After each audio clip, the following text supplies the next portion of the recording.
Yo, yo, yo, yo, yo, yo, yo, yo, yo. What up, y'all? It's your boy, Kev Kinckle from the Kev Kinckle Podcast. Today, I would like to have a conversation about Ja Morant, which may bridge into the conversation of how hip-hop violence or gang life or whatever you want to call it could be influencing our youth in a negative light. And I don't have any solutions for the problems, but I'm open to listen. I have suggestions, and I would like your input about this topic too. So for those who don't know, Ja Morant is top 5, maybe, definitely top 10 NBA basketball player. I believe he's looking at a $250 million contract over 5 years, about $50 million a year. He recently was on social media, I believe he's in a club in Colorado, brandishing a firearm on social media. About a week prior to that, a old situation came up where he was at a basketball game, guess like an open run outdoor, summer hooping outside. And he got into an altercation with a minor, I believe the guy was 17, where he supposedly threw 5 to 7 punches and pulled out a gun. About a month before that, his entourage, they were playing, it was Memphis Grizzlies versus the Pacers, and allegedly one of his entourage had a firearm. And you know how they have like the beams on the firearm? They flashed the beam inside of, I believe they were playing the Indiana Pacers. And one of the security guards who was with the Pacers players or team or family said that beam was a beam from a gun. No doubt. It wasn't like a little play toy or anything like that. So Ja Morant has a history of foolish dealings with people, which could lead to issues or problems. He's on a 2-game suspension right now. Colorado police were looking into the situation they saw on social media with him flashing a pistol. About an hour ago, I received an email. I checked on ESPN. There will be no criminal charges pressed against Ja Morant, but the league decided, or Memphis Grizzlies came out with a statement that he's at least set to miss 4 games, which messed me up because when I set up my fantasy team this week, I'm in one of the leagues where they go off of averages. So it doesn't matter if your player is playing all the games, but as long as he plays one, Ja Morant's somebody who's bringing like 50, 60, 70 points to the table in one game. So I had him in because they said it was a 2-game suspension, but it ended up being all these other issues and problems that he had. Ja Morant comes out with this statement talking about he's going to take time away from the team. He's dealing with stress. I don't know if I bought the stress part, but he said there was different ways or avenues that he has to handle that. So he's stepping away from the team for a little bit. And here we are. So it looks like he's off the hook with the police. He's not going to be criminally charged. He's looking probably 2 to 4-game suspension. The league definitely would want him to be out there because he's a draw. People are coming to see him play. People are buying his jerseys. I didn't hear anything about any sponsors leaving him yet. But as adults, as people, what do we do with this? Why is being a gangster so glamorized when you're already set in life? This guy doesn't need to play a stitch of any more basketball, and he has enough money, more than 99% of the nation. He has that much money. Why is it necessary for us to portray the bad boy, hard rock, shoot 'em up, bang, bang, I'm a gangster image? Why? Why can't in our community it could be cool to go to college, to be a schoolboy, to stay out of trouble? You listen to our music, you hear what's on our music. It's almost like you're not respected if you're not a gangster. And I could take it back to me being younger. When I was in school, I remember I got made fun of for talking proper. I was called the Oreo. There was a couple of real dudes who was like, yo, don't even trip off of that. Like, you got a good mother, you got a good father, they raising you right, they want the best for you. They trying to keep you away from the hood stuff. I remember my man Sean Edwards told me back in the day, I think this was like a junior year. He's like, yo, I wish I had your parents. You know what I mean? I had to be in by 12 o'clock on the weekends, and on the weekend I couldn't go out. And he was just saying that the way my parents were, if he would have had that same discipline structure for him, that would have been better for him basketball-wise, but he was free to do whatever he wanted. So what can we do to change this narrative, or are we just stuck? I'm 43 now, so I'm a little bit out the loop. Ja's 23, 20 years younger than me. The females, they seem to like the bad guys. I listen to the music that's playing right now. I like to stay in the loop. The flows is nice, the beats is nice. I'm a man of God, so I know what I'm not going to follow. You know what I mean? I'm a little older. Me and my man Raheem Rex just had a conversation about that. Like, we could listen to that music and not emulate it because we know what's real and what's not. But what about these young people that can't? What about the ones that want to mimic their favorite rappers, their favorite basketball player who may be brandishing the gun? Paul Pierce even weighed in on it. He said he understands Ja Morant. Paul Pierce got stabbed up about 7-8 times. He got in the beef with Benzino's crew, and he got stabbed up. I don't think that's a good enough excuse to be brandishing a gun. But what can we do to change the narrative? Why does the gangster life seem so good? When is it going to stop? Ja Morant might be off the hook. He might have got by off light. There was a player back in the day called Gilbert Arenas, Agent Zero. He was starting to blow up. He would drop like 50, 40 on a regular basis. Like, he couldn't miss. He was that dude. He got into a situation where he was gambling with one of his teammates. Guess they got in a little altercation, and he pulled out a gun. That was basically the end of his career. Ja Morant's a little different, but what can we do to stop the madness?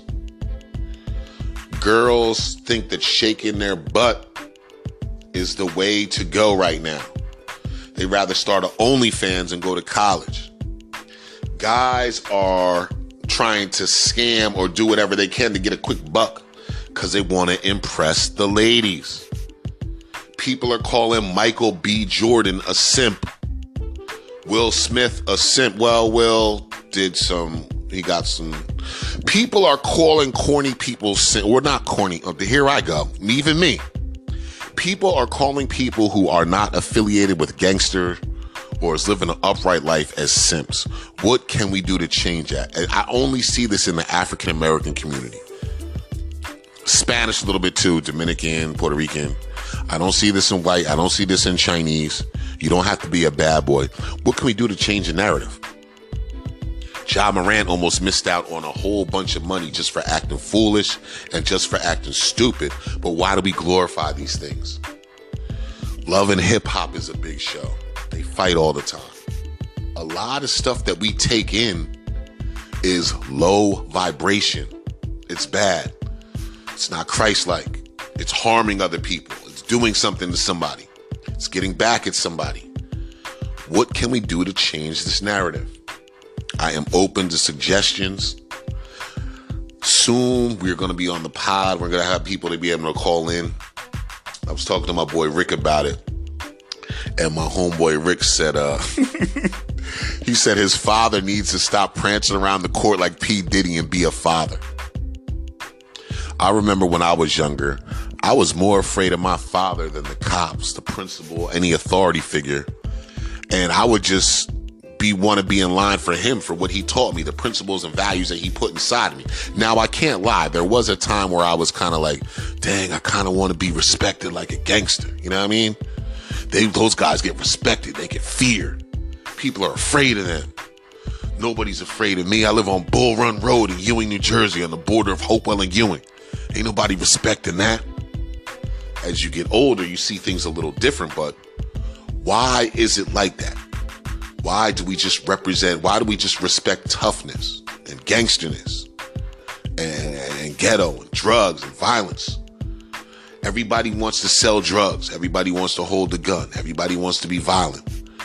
Nobody brags about going into school. And it's crazy because if you think about it, if somebody rapped about that, they probably wouldn't get any press anyway or any play. So is this on us? Do we need more Dr. Umars? Do we need more pastors and preachers and leaders going in to show these kids the way? Or if you show the kids the way, are they even going to care? Are they going to look at you like you're stupid? I try to witness the kids sometimes. Sometimes they feel what I'm saying. I got to hit them. I got to hit home, though. I can't just be reciting Bible scripture. I got to hit home with them. I used to work at this rec center in Camden on 6th and Erie, one of the worst hoods in the city, right out North Camden. Kids have all types of different issues, but they listen to you and they respect you and they respond to you. And then I know we're dealing with the way things are going right now. The kids are around their peers and in school more than they're around their parents. You got some parents that's just not there. You got other parents who got to work 2 jobs to make ends meet. It's hard to be there with your kids. You can't put everything on the teachers. So what's really going on? I've seen clips of kids punching teachers because they're taking their phones away. It seems like the teachers get no respect. Back in the day, my parents used to let me know, like, yo, we're not tolerating no disrespect of the teacher. If something happens there, you come back, you let me know, and then we'll take care of it. But now, they don't even care. They're yelling at teachers, cursing them out. So what can we do to change this narrative, man? It's Kevin Kinckle from the Kevin Kinckle podcast. Just had a couple of questions, and the Ja Morant thing brought a lot of things to light. Hopefully he knows now, like, what's more important. After getting a little scared, after your money dwindling away. And then Pop Dukes too, like, you got to get into your son, like, yo, look, man, you're in a position that 99% of this country would love to be in, just to play basketball. Don't mess it up because you want to be a gangster. It's not worth it and it's not cool. God gave you this talent. It's like the 3 people with the talents. God gave one man 5, he gave one man 2, and he gave one man none. The guy with 5 came back with 10. The guy with 2 came back with 4. Well done, my good and faithful servant. With you I'm well pleased. The guy with 1 brought back the 1. It's like, yo, God gave you this talent and this is all you're bringing back to me? So Ja Morant, maybe this could be a teachable moment for everybody. Maybe Ja Morant could talk about the harsh realities of living that type of lifestyle and why it's not good. But he had to come to this place in order to realize that. I've seen him online doing lots of charitable work. He's a good young man. I'm not going to judge him off of these couple of instances that happened because I was also young just like him. And I didn't get caught. They didn't have social media, but I made some questionable decisions where people would have been like, yo, what are you doing? That's not you. So a lot of people commenting on Ja Morant's background, how he came from a 2-parent household. His school wasn't like the inner city, lean on me school, which is all cool. He shouldn't be knocked for that. I mean, we all say what we're saying, but then all these memes come up about how he's not really gangster like that. And because he's not gangster, we should shun him or look down upon him a little bit because he's not as gangster as he's portraying. But yeah, it's a hard world out here for these young kids. This is what they got to deal with. So moving forward, what can we do as a people to prevent things like that from happening, from protecting our Ja Morants? There's lots of Ja Morants in high school and college that didn't get a chance to make it to the NBA, and they won't get a chance. They're getting kicked out of schools left and right. They're not going back. They're not getting a second chance. Ja Morant has a second chance. So what can we do to stop this so our kids can take advantage of the scholarship they get, so they can take advantage of going to a different school system, so they can take advantage of a free education, which may not lead to a professional career, but it could lead to a professional sports career, but it could lead to a professional career with a lot of money. Relationships that you build in college last a lifetime. It's not always what you know, but who you know that can get you in the right position.